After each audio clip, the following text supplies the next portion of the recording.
ورحمة الله تعالى وبركاته. مرحبا بكم الإخوان والأخوات في هذا الفيديو الجديد. هذا الفيديو غادي نجاوبوا على دوك الأسئلة اللي كاينين في الاستمارة. هما 4 الأسئلة اللي غادي نجاوبوا عليهم، وهذا مثال ماشي غادي دير بحالي، ولكن هذا مثال باش أنك تجاوب على دوك الأسئلة اللي كاينين. مثلا الإمكانيات والقدرات الذاتية والمهارات إلى غير ذلك. السؤال الأول فغادي دير فيه مثلا غادي دير فيه القدرة على التأقلم والتجاوب مع حاجات التلميذ. ثانيا دير لدي إمكانية معرفة تشمل السلك ككل.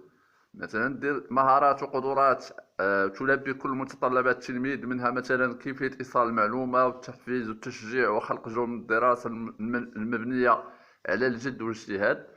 هذا مثال السؤال الأول. مثلا السؤال الثاني واللي كيتعلق بالرغبة، مثلا غادي دير أرغب بكل افتخار في أن أكون من كوادر التعليم التي تعمل بجد واجتهاد في صنع جيل من المتعلمين يحترمون آباءهم وأكبرهم سنا وأساتذتهم ويبنون مجتمعهم على الأخلاق والقيم الفاضلة. هذا مثلا السؤال الثاني. السؤال الثالث اللي كيتعلق بمهنة التعليم، فمثلا غدير مهنة التعليم وخاصة هذا السلك كان بدافع الرغبة في إضافة شيء لهذا الجيل.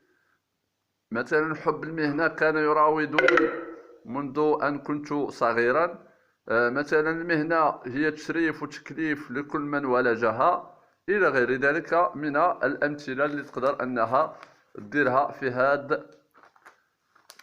هاد الاستمارة أو هذا السؤال.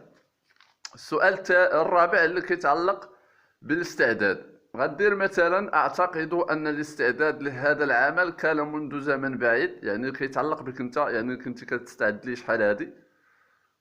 كدير أعتقد أن الاستعداد لهذا العمل كان منذ زمن بعيد، لأنني أعرف جيدا ما ينتظرني من مسؤولية، بل واجب علي وعلى كل من كان له فرصة في دخول هذا الميدان.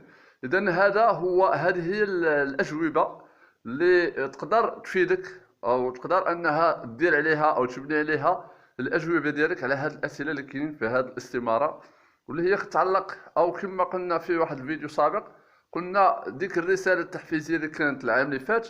فهاد الأسئلة هذه هي اللي كتجمع ديك الرسالة اللي كانت العام اللي فات. والسلام عليكم ورحمة الله تعالى وبركاته، والله يوفق الجميع.